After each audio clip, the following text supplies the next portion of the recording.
When you walk down the beverage aisle of any supermarket in the world today, your eyes are likely drawn to a bright orange bottle. It is playful. It is fruity. It is the second largest soft drink brand on the planet, sold in 190 countries. The branding is colorful, chaotic, and energetic, designed specifically to appeal to youth and summer fun. But if you were to gain access to the restricted corporate archives of the Coca-Cola Company in Atlanta, Georgia, and pull the production files for the year 1942, you would find a ghost. You would find a product that technically shouldn't exist. Most corporate histories are boring. They are usually sanitized stories of mergers, acquisitions, and rising stock prices. This is not one of those stories. This is a story about the most destructive war in human history, and how an American corporation didn't just survive it, but thrived in the middle of it. Today, we are opening the file on Project Fanta. We are going to investigate the ingredients, which were literally industrial garbage scrounged from the leftovers of other factories. We are going to track the money, which flowed from the pockets of German soldiers back to American shareholders. And we are going to answer the question, was the man who invented it a hero who saved his employees, or a collaborator who sold his soul to the Third Reich? To understand the soda, we first have to understand the environment. The year is 1929. Germany is a mess. The economy is fragile, the political streets are violent, and the average German citizen looks at America with a mix of jealousy and suspicion. In Atlanta, the Coca-Cola Company is looking to expand. They have conquered America, but Europe is a harder nut to crack. To the French and the Germans, Coca-Cola isn't just a drink. It is the essence of capitalism in a bottle. It represents everything the traditional European establishment hates: speed, mass production, and American imperialism. The first man sent to conquer Germany was an American expatriate named Ray Rivington Powers. Powers was a classic salesman, loud, charismatic, and terrible with money. He managed to get the bottling plants running, but he couldn't get the Germans to drink the stuff. They preferred beer. They preferred mineral water. To them, this brown, sugary liquid was odd. Powers had a strategy, though. He called it ice cold. In Germany at the time, beverages were served at cellar temperature. Coke demanded to be served near freezing. Powers forced shopkeepers to buy electric coolers. It was a technological invasion as much as a culinary one, but Powers was chaotic. The books were a mess, and the company was bleeding money in Germany. Then, in 1933, everything changed.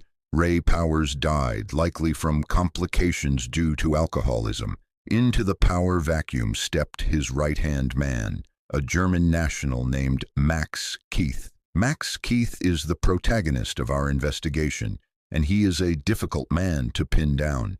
He was not a charismatic yeller like Powers. He was a creature of order. He was an authoritarian manager who demanded absolute loyalty, and unfortunately for the world, his rise to power coincided exactly with the rise of the Nazi Party. 1933 was the year the Nazis took total control. For most international businesses, this was a red alert. The Nazi ideology was built on blood and soil. It was fiercely nationalistic. It hated international finance. It hated American consumerism. Coca-Cola, by all definitions, should have been kicked out of the country. But Max Keith looked at the swastika banners unfurling over Berlin and didn't see a threat. He saw a marketing opportunity. Keith realized that if he wanted Coca-Cola to survive in the Third Reich, he had to stop making it look American. He had to gaslight the entire population into believing that Coca-Cola was a German drink. He overhauled the entire operation. He didn't just sell soda, he integrated the company into the fabric of the new Germany.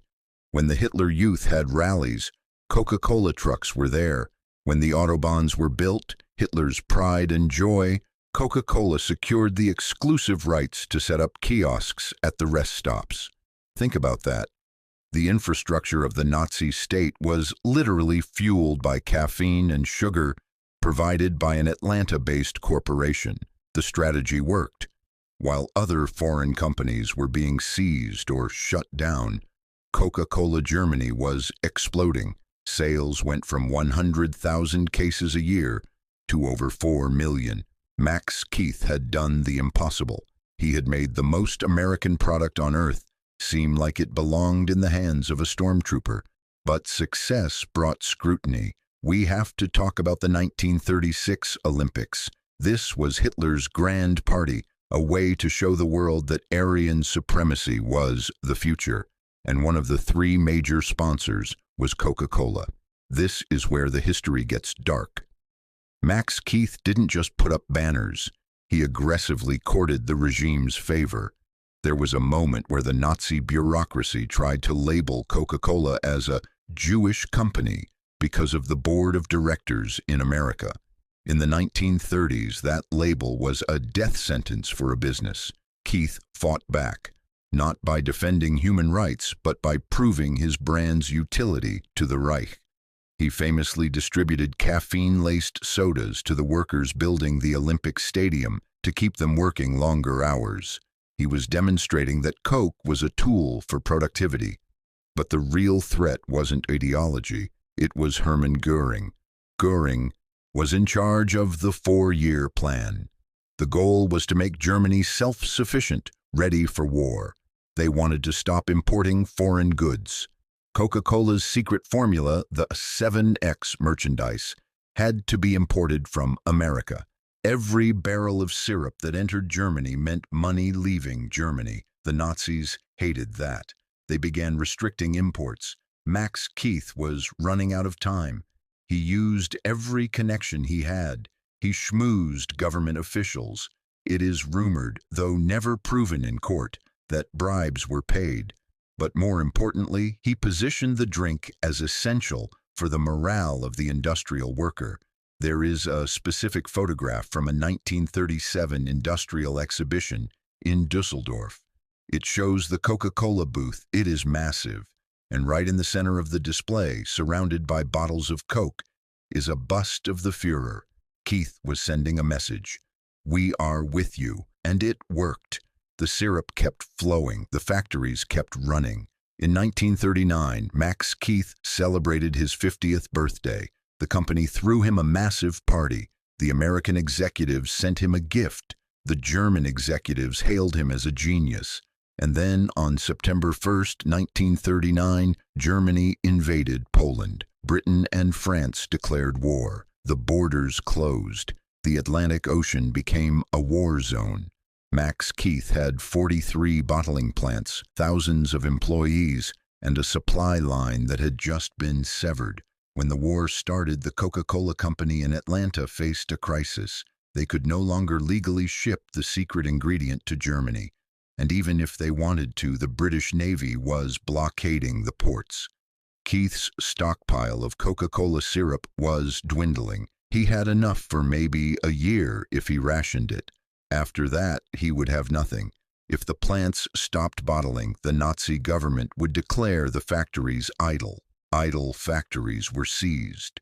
The machinery would be melted down for scrap metal to build panzers, and the male employees would be sent to the Eastern Front to die. Keith needed a product, any product. He gathered his top chemists. The instructions were simple. Make a drink out of whatever is left. This is where the story turns into a lesson in food chemistry desperation. Germany was rationing sugar. They were rationing fruit. You couldn't just order orange juice. You had to look for the leftovers of the industrial food chain. Ingredient number 1 was apple pomace. When you press apples for cider or juice, you are left with a fibrous, brown, mushy skins and stems mixture. Usually, this was fed to pigs or used as fertilizer. Max Keith secured tons of it. Ingredient number 2 was whey. This is the liquid byproduct of curdling milk for cheese.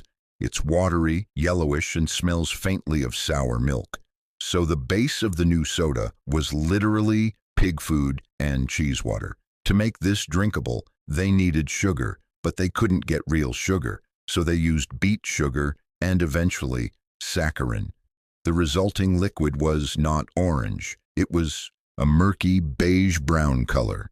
It looked like ginger ale that had been left out in the sun for a week.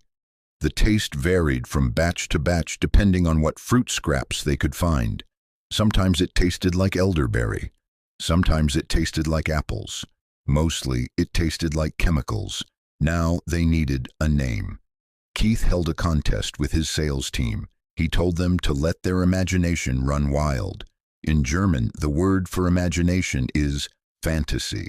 A veteran salesman named Joe Nip shouted out, "Fanta!" It was short, it was punchy, it sounded like a magic spell. Max Keith loved it. Fanta was born. But here is the genius and the darkness of the launch. Max Keith didn't market it as a substitute. He didn't apologize for it. He marketed it as the evolution of the company.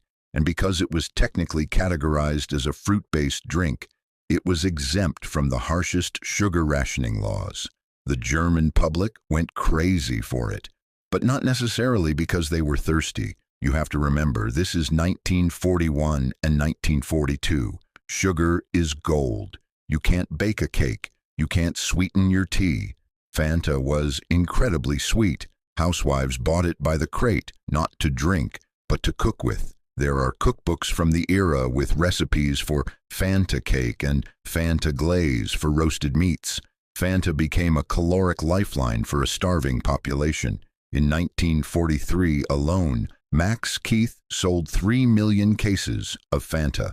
While the German army was freezing in Stalingrad and the cities were starting to crumble under Allied bombing, the bottling plants were running at maximum capacity. The cheese water soda was a hit. Now we have to address the elephant in the room, the question that plagues every German company that operated between 1939 and 1945. How did they keep the factories running when all the men were drafted?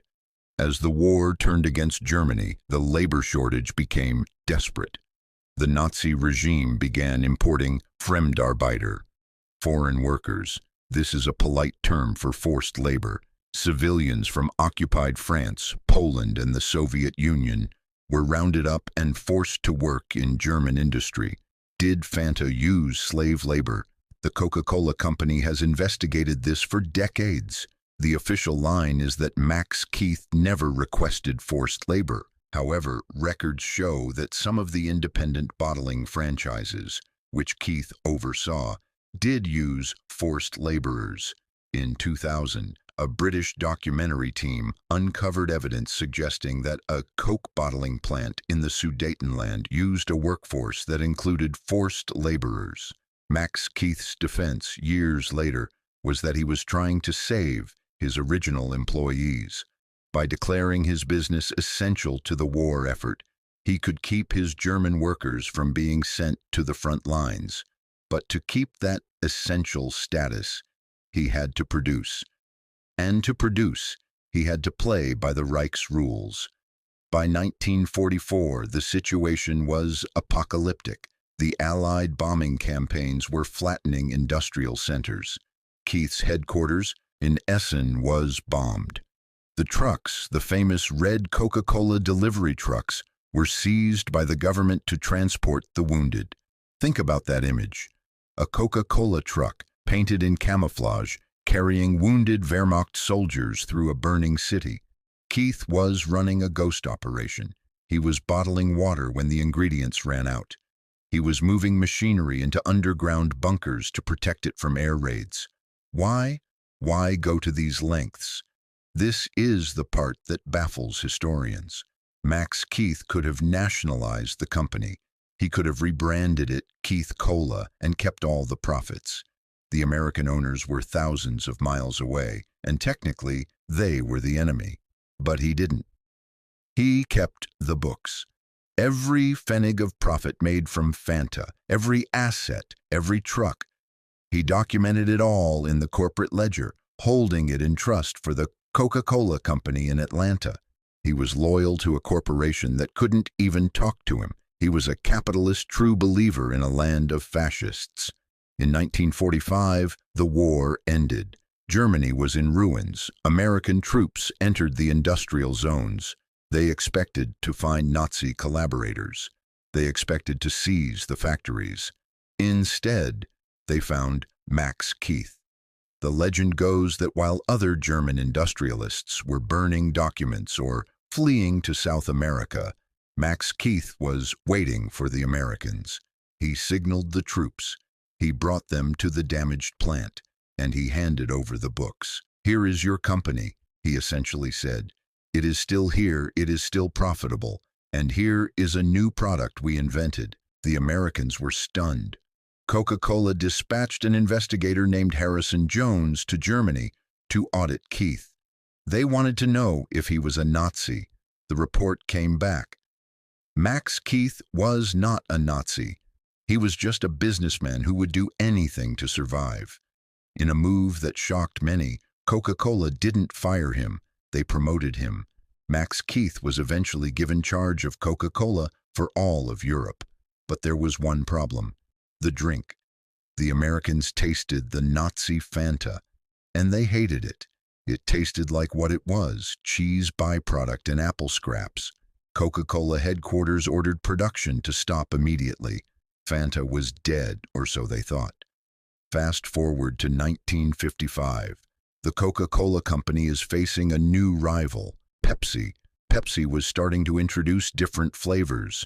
Coke needed to diversify. An executive remembered the trademark that Keith had registered in Berlin. Fanta. It was a great name.